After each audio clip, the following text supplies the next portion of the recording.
informando a você que o Rio Madeira atingiu hoje a mínima histórica de 72 centímetros, a menor já registrada desde 1967. A seca severa mudou o cenário daquela região e tem causado alertas às autoridades locais e comunidades que vivem no entorno do rio. Maior afluente do Rio Amazonas, um dos maiores rios do mundo. Rio que banha 3 países, Brasil, Bolívia e Peru, e a capital do estado de Rondônia. Porta de entrada e saída de mercadorias para todo mundo, rico em biodiversidade. O Rio Madeira está secando.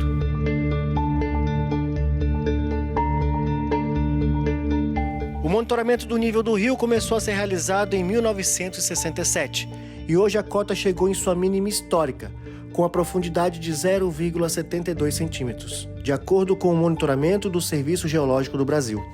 A medição é a menor já registrada em quase 60 anos. Mas o que causa essa escassez hídrica? O Oceano Atlântico Norte mais aquecido que o normal e mais quente que o Atlântico Sul, que inibe a formação de nuvens de chuva.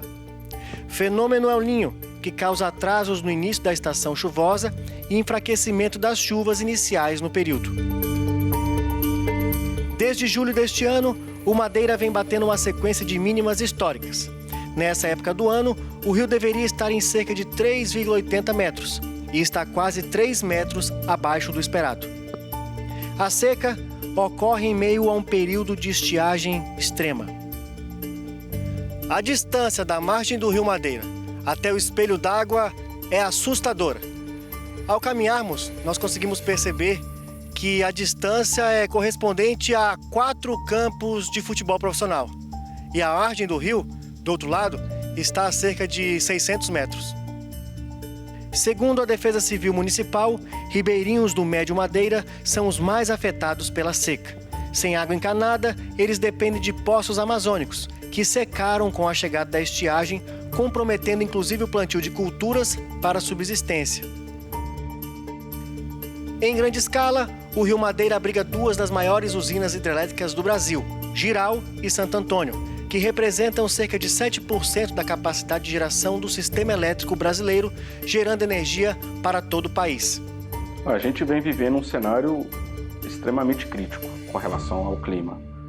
O ano de 2023 já foi um ano muito difícil, esse ano de 2024 tem sido um ano ainda mais desafiador. Nós, em conjunto com o Operador Nacional de Sistema, desde o início do ano, estamos adotando medidas de engenharia, realizando estudos para poder minimizar ou até evitar a parada da usina. Contudo, o que é importante a gente citar? A Hidrelétrica Santo Antônio ela é uma usina a fio d'água. Então, para nos mantermos em operação, a vazão precisa nos ajudar. E o que está acontecendo? A vazão, ao longo desses últimos dias, está caindo bastante. E se continuar caindo nessa taxa que a gente vem observando, e isso se alongue por muito tempo, não está descartada a paralisação da usina. Quanto às obras de infraestrutura, o governo já começou a drenagem do Rio Madeira, no que são considerados pontos críticos. E aqui nós conseguimos ter uma noção exata do quanto a estiagem tem afetado a toda a população, especialmente aquelas que dependem do rio, ribeirinhos e também o comércio, com as embarcações com dificuldade para navegar com o rio tão seco com relação à estiagem.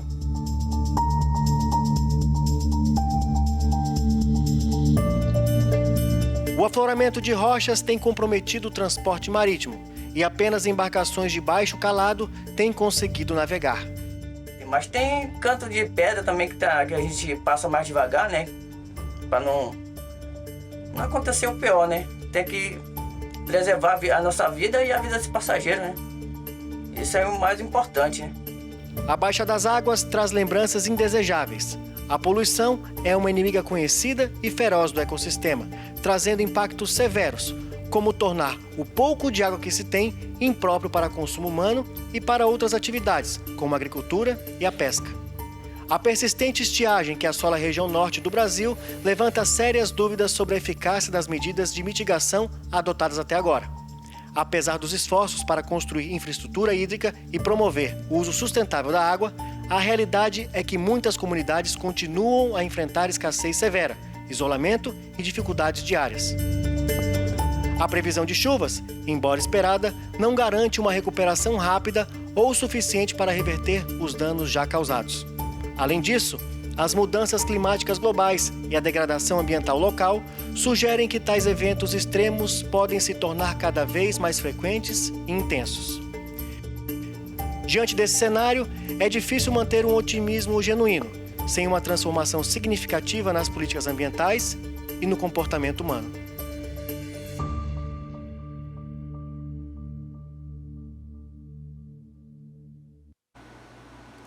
E moradores do município de Humaitá, também à beira do rio Madeira, no interior do Amazonas, precisam caminhar por onde antes havia água para as atividades diárias.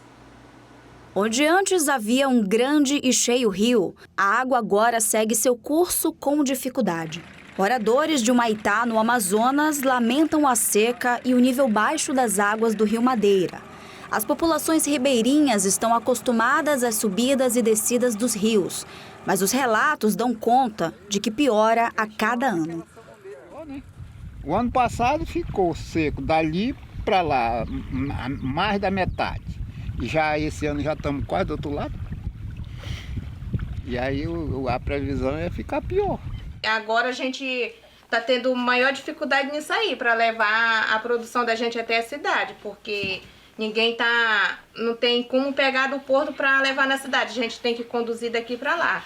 A pior seca da história do Brasil atinge centenas de cidades, que foram colocadas em alerta devido aos baixos níveis de umidade. Enquanto isso, as chamas não dão trégua. Na Amazônia, no Pantanal e em São Paulo, uma onda de incêndios atinge as matas e florestas.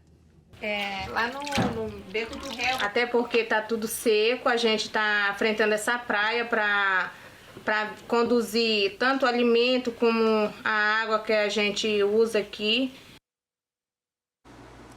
E essa dificuldade aí, né, que todo mundo ali na beira do Rio Madeira está passando, ela pode ser sentida quando, por exemplo, a gente tenta se programar para chegar lá, né? A gente está tentando mandar a nossa equipe para lá e está tendo uma dificuldade já, nenhum barco mais, nenhum tipo de transporte, né, por meio fluvial consegue mais chegar. Então, é somente por ônibus, por carro, se você for para um lugar mais perto e depois vai para lá.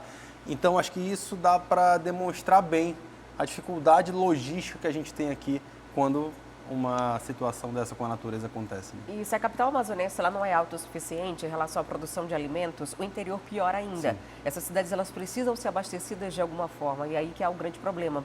As balsas elas estão ficando encalhadas no meio dos rios do Amazonas e vão sendo necessárias as pequenas embarcações para ir até lá, resgatar. Muita coisa acaba se estragando nesse percurso e, Dante, eu particularmente fico muito preocupada em ver essa imagem, porque ano passado a gente noticiava a vazante histórica na Amazônia. Sim. Um ano depois, a gente está divulgando uma que deve ser maior ainda. E não me parece que vai haver tempo suficiente para que o nível dos rios se normalizem, para que ano que vem a gente não tenha esses impactos. Então, são fenômenos que, apesar de serem comuns, né, a subida e descida, essas extremidades desses fenômenos estão cada vez maiores e mais assustadoras. E hoje, se, por exemplo, a gente estiver, né, nesse próximo fluxo aí das águas dos rios, a gente tiver, por exemplo, uma subida recorde das águas, ainda assim é difícil que você consiga reparar tudo o que aconteceu. Então, assim, não é algo que vai ter uma solução rápida, não é algo que vai ter uma normalização muito rápida a curto prazo. Então, por isso que a gente precisa cada vez mais de medidas efetivas e de planejamento para o futuro, porque infelizmente essa hoje é uma realidade de toda a Amazônia. Né? Quer ficar por dentro de todas as notícias da programação de A Crítica? Então já se inscreve no nosso canal, ativa aí o sininho para receber todas as notificações e não perder nenhum conteúdo. E até o próximo vídeo.